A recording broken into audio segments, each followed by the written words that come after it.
Where's it go live on, Ely? I can't remember. On Facebook. Yeah, I've got it. Right, here we are. Here we are. Phone's off. Are we on? It's saying then. Is this on or not? Emma? Is it on? I don't know. We're asking you now. Do you know what we should do, really?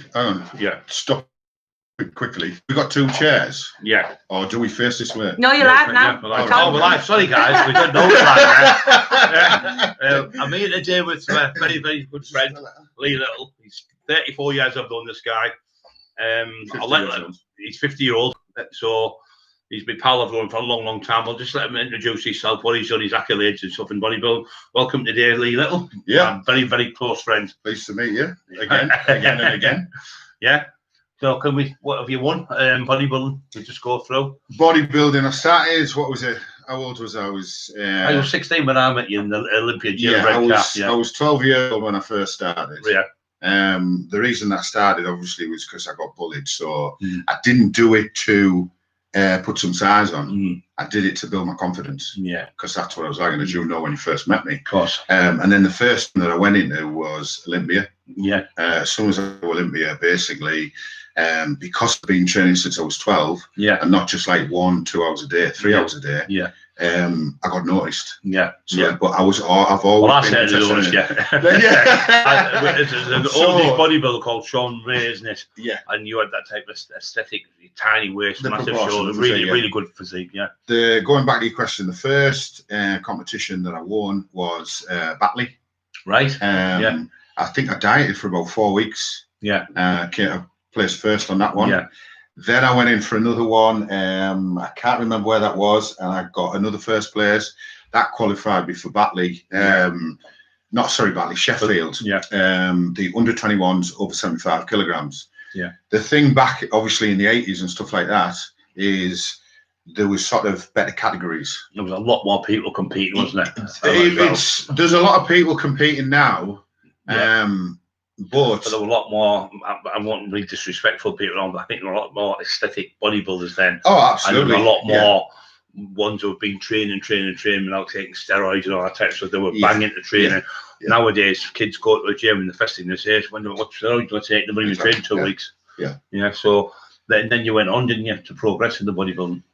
Well, what I did was, I'll tell you what put me off. Was I went in for the British Championships. Yeah.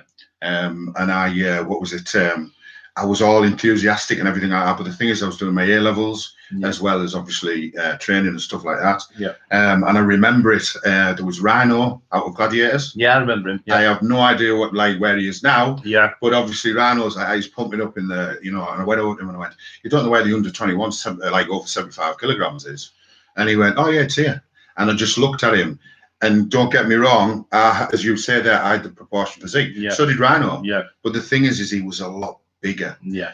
And he came over, and because we were too sort of, I don't really like stipulating things like this. Yeah. In as I don't mind getting called names or stuff like that. Yeah. But he obviously came over to me because we were both of the same heritage. Yeah.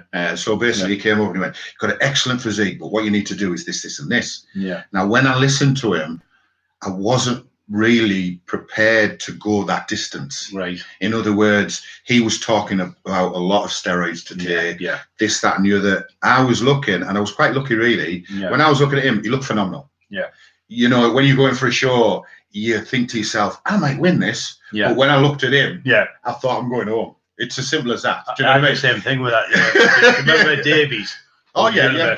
I went to a show at Skegness, and I went to the back, and I thought I was looking quite good. And for what I did, under 21s, and I looked at him, and he was massive. Yeah, but he ended up losing his kidneys and everything. He had dialysis and everything for all the steroids he was taking. They called him the dinosaur. He was that big, but he ended up losing his kidneys, like they say. So it's not really worth it, is it? Yeah. I mean, this is what I'm saying. For about a £10 trophy, that's all it is. Well, obviously I listened to him. Yeah. And this was a qualified, but I was also studying my A-levels as well. Yeah. So I was looking at that thinking, well, and this is 19 years old when I actually went for this, British Championships. But as I say, under 21s, over 75 kilograms. Right. Looking at him, I thought, he looks fantastic.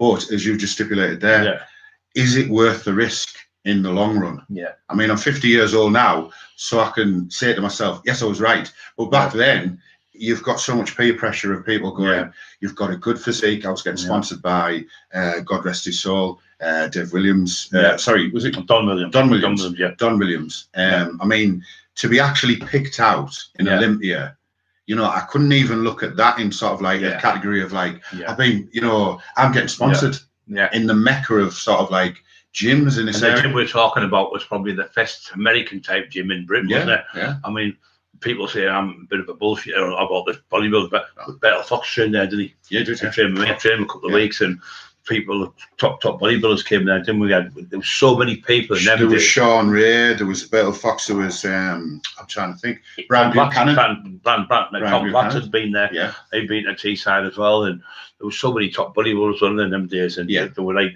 everyone. To me, when you went to a gym, it was like your family. And you'd have a night out, and the lads would come out to work at the door, and they'd come in, and everyone would be happy. If there was a bit of trouble, they'd all back you up, and it was just like family, wasn't it? And when you were in the gym in them days, I was quite strong in them days. Well, I used to go for lifts. Everyone would be around the squat, come on, screaming for you to do it, and it was just the camaraderie was just phenomenal, wasn't it? Compared to nowadays, it's not the same. It's all photographs and stuff. Yeah, it's the thing is it's. I think we were talking about this before. It's going on about social media. Yeah. Social media now, unfortunately, is creating a lot of individuals. Before you used to work for it. Of course you did. And now you can just basically, if you're good looking.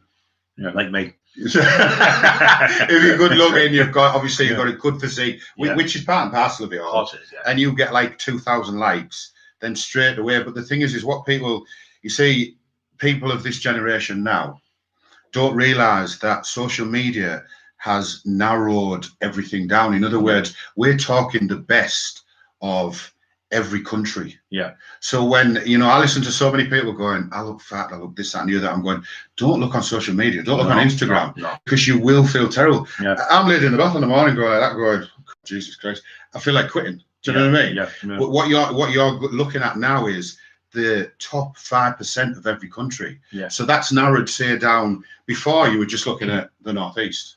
Would you say, like, in bodybuilding, I think a lot of people go, I'm going to be Arnold Schwarzenegger. Don't get me wrong, some people can, but it's probably only maybe 5%. But if you weigh 10 stone, you got yourself to 14 stone, you've achieved something brilliant, haven't you? You've got yourself better. Yeah. They don't have to actually be Mr. Olympia, Mr. Universe, or Mr. Britain that you won. They don't have to be that, because achieve the goals what you can achieve and be the best to you want to be. Yeah. No, you can't be like, everyone can't all be like Donny Yates or Better Fox or whatever. You all can't be like Ollie Little.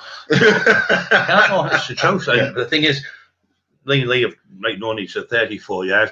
We've trained our backsides off, haven't we, in them gyms. We push out to the limits, and you don't get to where you get just sitting about the. It's not a shortcut in bodybuilding. Well, this is another thing that I think a lot of obviously people that we know agree with. Basically, is I get messaged a lot going, what tablets do I take? Yeah. This, that, and the other. And I'm like, listen, do you think if you took a tablet, I would be in here 4 hours a day